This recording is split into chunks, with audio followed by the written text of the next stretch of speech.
you have a topic for us that I'm actually really excited to talk to you about. I do. You do? I have a topic. You do have a topic. I don't know what topics may be topical in your universe. However, I was excited in my universe. A couple days ago, we got an official statement about who's directing Venom 2. And I assume it's going to be the same in both universes, because in our universe, it's Andy Serkis. Would that be the same in your universe? Funny thing, it is indeed Andy Serkis. Wow. It's like our universes are so much alike, there's almost no point to this ridiculous plot of me kidnapping nerds from other universes. Wow. I love how we just go awkwardly silent there for just a brief moment. But yeah, no, so yeah, Andy Serkis, yeah. Andy Serkis, directing Venom 2. I think it's a bad idea. Really? Yep. All right, now... Controversial opinion, I don't want Andy Serkis to direct Venom 2. Okay. The benefit I see with Andy Serkis instead of the other director. Okay, I also have to keep in mind. I also haven't seen that I know of. Like, I might have not known it was by him, but I actually haven't seen any movies directed by him that I know of, anyways. I've seen one. Which movie? In my universe, it was called Mowgli's Story, I think. That was directed by him.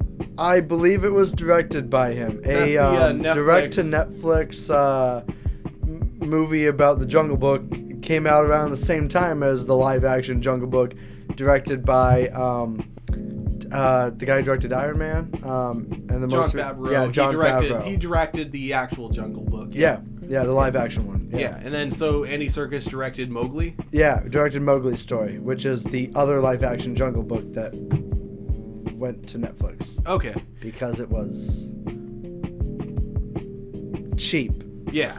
The one benefit though that I do see to Andy Serkis with the other guy, and I'm not saying so personally I liked Venom. I'm not going to try and justify it as a good movie, but I enjoyed it. But, I've gone back and forth on this a lot.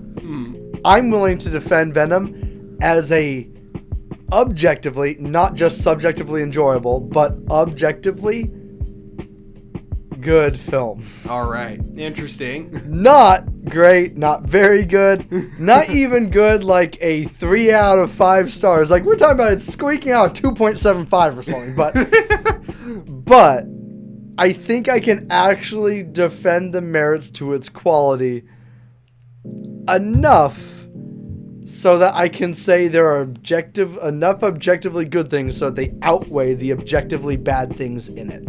Okay. I would say is more good than it is bad. All right. My thoughts, though, on why I think the big thing about Andy Serkis over the original guy, whose name I forgot, so I apologize. Me too. Sorry, we don't know directors' names. Yeah. And we don't script this out. I do know that he wasn't the biggest fan of when he directed Venom. Not saying he had a bad time. He did it, because it was a job. It was a job. It sounded like he had a bad time. It sounded like the studio jerked him around. It sounded like he didn't want to do it in the first place. I wouldn't doubt it. I just know that the only reason he did it, though, was because if he did it, Sony was going to be like, yeah, we'll fund Zombieland 2 for you, which is his passion project that he's been wanting to do for a while. Which, to be fair, is a worthy cause. Oh, yeah, definitely. But I'm also glad Sony forced him to do it, because I find a lot of ironic enjoyment in it, but I also find a lot of unironic actual enjoyment in that film. I did, there were a lot of times where I laughed when I didn't know if it was intentionally funny, but then there were jokes in that movie that were actually really intentionally funny. Yeah. And you could tell. Oh, what was the one everyone in the theater cracked up on? The elevator scene. One word. Pussy. Yeah. You know what's funny is that immediately after that, when we saw Into the Spider-Verse, there was the scene where Miles was going to try to do the same thing, jumping from building, but then you see him walking downstairs, and I think you and I both whispered to each other. We did. We were the ones who went, pussy. And it was the best. It was great. So great. Oh, man.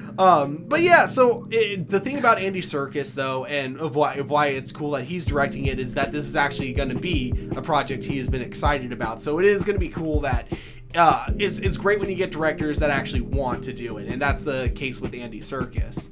Yeah. I agree with that for the most part, I guess. I really like Andy Serkis. As a performer, I love Andy Serkis. As a director, honestly, there's not enough of filmography there for me to make a real decision. However, I've heard multiple times over a couple different interviews and a lot of speculation that he's had a very heavy hand in assisting the direction of most of the scenes of the movies he's been part of, specifically with the motion capture, because he's a motion capture specialist. And given that, I think his strengths lie in directing, specifically motion capture.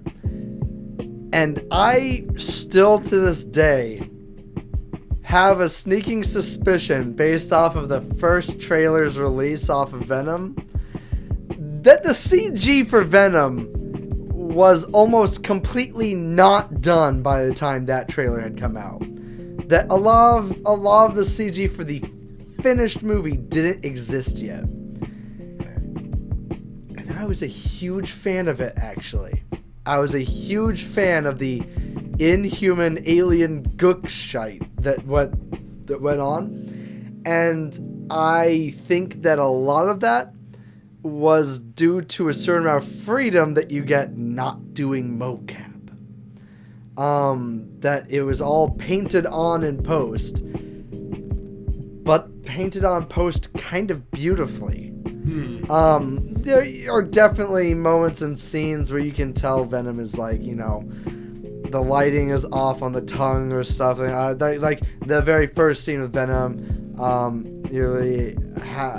just past the halfway point of the movie, I think at like the 58 or 59 minute mark, his tongue looks like it's clearly not in the same space as everything else in the frame, especially the person that's looking. But it never really bothered me while I was watching it.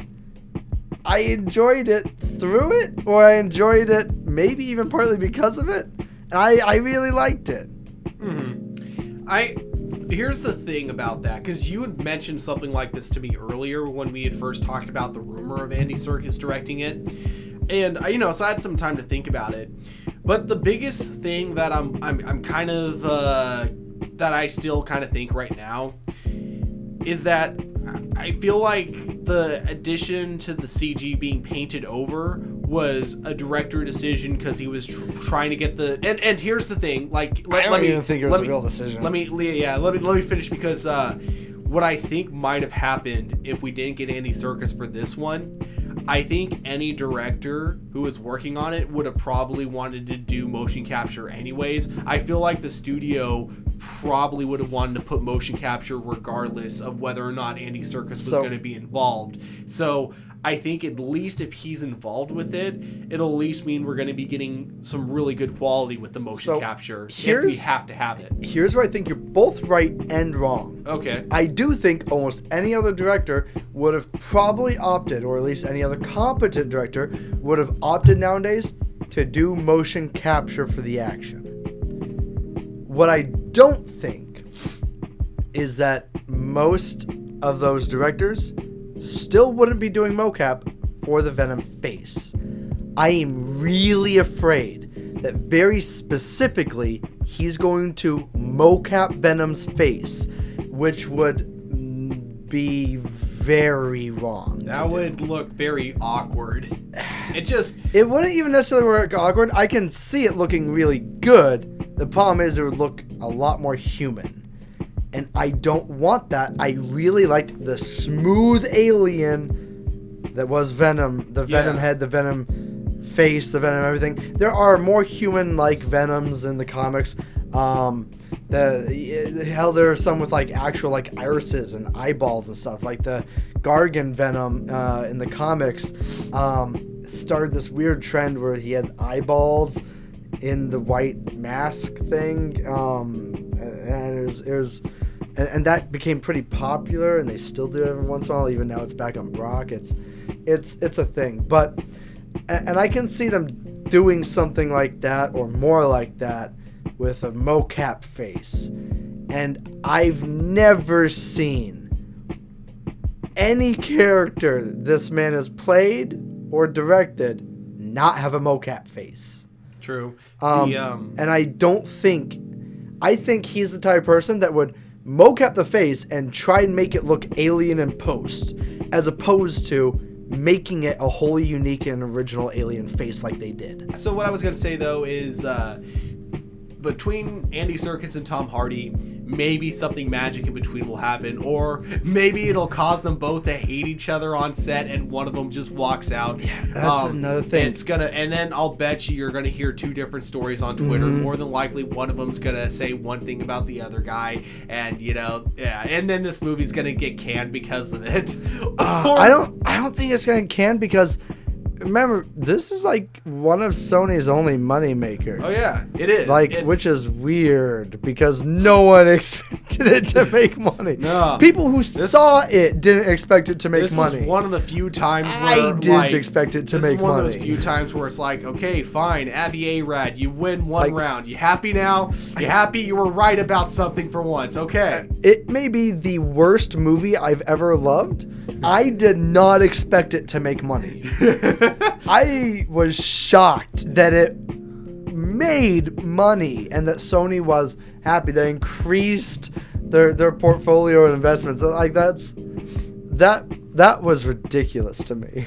So there is one last thing I want to bring up about this topic before we move on, because I don't know if you've heard about this. So on Instagram, when this was finally 100% confirmed that Andy Serkis was going to be part of this program, he put a picture of Venom 2 on his page, and then he tagged a bunch of people in it. He tagged Tom Hardy, he tagged basically Amy Pascal, he tagged Sony, he tagged someone else, or not someone else, he tagged something else. Marvel Studios. A lot of people are thinking this was just because it's an association Marvel thing, with Marvel, and maybe he meant to just tag Marvel. Maybe he just typed Marvel and Marvel Studios was the first thing popped up. Because that happens every once in a while. Maybe he saw Marvel and Marvel Studios and just went, oh, what's the Marvel difference? Studios must be movies and Marvel's comics. But I just love a lot of people are really wanting to jump to conclusions on this, and as cool as that would be, and as much as I hope so, and now it's more possible now than ever. But it's not yet. Yeah, I don't quite think that was meant to mean what everyone wants it to I be. think it's quite possible we see Venom in a Spider-Verse movie. Mm-hmm. More accurately, a Venomverse movie. Same animated studio and everything, because the Venomverse was an actual thing that happened in the comics. In fact, there have been 2 of them now. So I could see that happening, or I could even see them involving a few Venoms in a major Spider-Verse movie, say Spider-Verse 2 or 3.